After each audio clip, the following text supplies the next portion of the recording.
سورۃ البقرہ کی آیت نمبر 38، قُلْ نَحْبِطُوا مِنْهَا جَمِيعًا، اللہ نے فرمایا کہ تم سب کے سب یہاں سے اب اتر جاؤ۔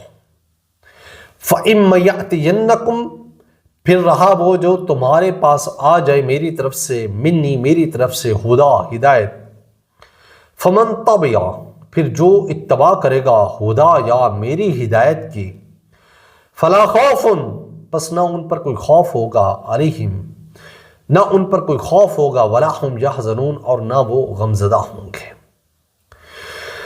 سر قرآن کی ترتیب دیکھیں، اب جو بات جہاں پر ہو رہی ہے وہ علم بالوحی ہے، ریویلڈ نالج، اور چوتھے رکوع میں علم بالحواس، اکتسابی علم کا ذکر ہے جو ایکوائرڈ نالج ہے، جو بالقوت حضرت آدم علیہ السلام میں رکھ دیا گیا تھا، اور جسے انسان نے پھر اپنی محنت سے، اپنی حواس سے، اپنی عقل کے ذریعے سے اسے آگے بڑھایا۔ اللہ نے فرمایا تمہاری توبہ قبول ہوئی، لیکن زمین کے اوپر جا کر تم نے شیطان کی سازشوں کا مقابلہ کرنا ہے۔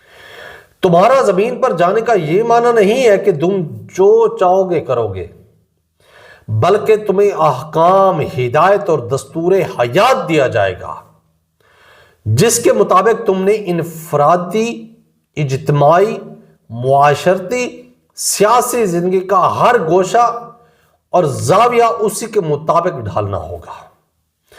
یہی خلافت کا تقاضا اور تمہاری زندگی کا اصل مقصد جو ہے نا وہ یہی ہے۔ جس نے اس ہدایت نامے کی پابندی کی، اسے دنیا کی زندگی میں امن و سکون ملے گا، اور آخرت میں بھی کوئی خوف اور کسی قسم کی پریشانی بھی نہ ہوگی۔ جو سورۃ طٰہٰ میں بھی آیا ہے کہ اللہ نے فرمایا تم دونوں اکٹھے اس سے اتر جاؤ، تم میں سے بعض کا دشمن ہے، پھر اگر کبھی تمہارے پاس میری طرف سے کوئی ہدایت آ جائے تو جو میری ہدایت کے پیچھے چلے گا وہ نہ گمراہ ہوگا اور نہ ہی مصیبت میں پڑے گا۔ سورۃ البقرہ کی آیت نمبر 39، والذین کفروا، اور جو کفر کریں گے، ہماری اس ہدایت کو قبول کرنے سے انکار کریں گے، ناشکری کریں گے، وَكَذَّبُوا بِآيَاتِنَا، اور ہماری آیات کو جھٹلائیں گے، اولئک اصحاب النار، یہی وہ لوگ ہیں جو آگ والے ہیں، ہم فیہا خالدون، وہ اس میں ہمیشہ ہمیشہ رہیں گے۔ جو اللہ کی کتاب سے بھاگے وہ جہنمی ہے، اور جو نہ بھاگے وہ جہنمی نہیں ہے۔ آیت نمبر 38 میں وہی کا ذکر ہے کہ آپ صلی اللہ علیہ وآلہ وسلم کو بھی یہی فرمایا گیا، ایتونی بکتاب من قبل ھذا او اثارۃ من علم ان کنتم صادقین، لے آؤ کوئی کتاب اس قرآن مجید سے پہلے، یا پھر کوئی علم کا کوئی آثار لے کر آؤ اگر تم اس معاملے میں سچے ہو تو۔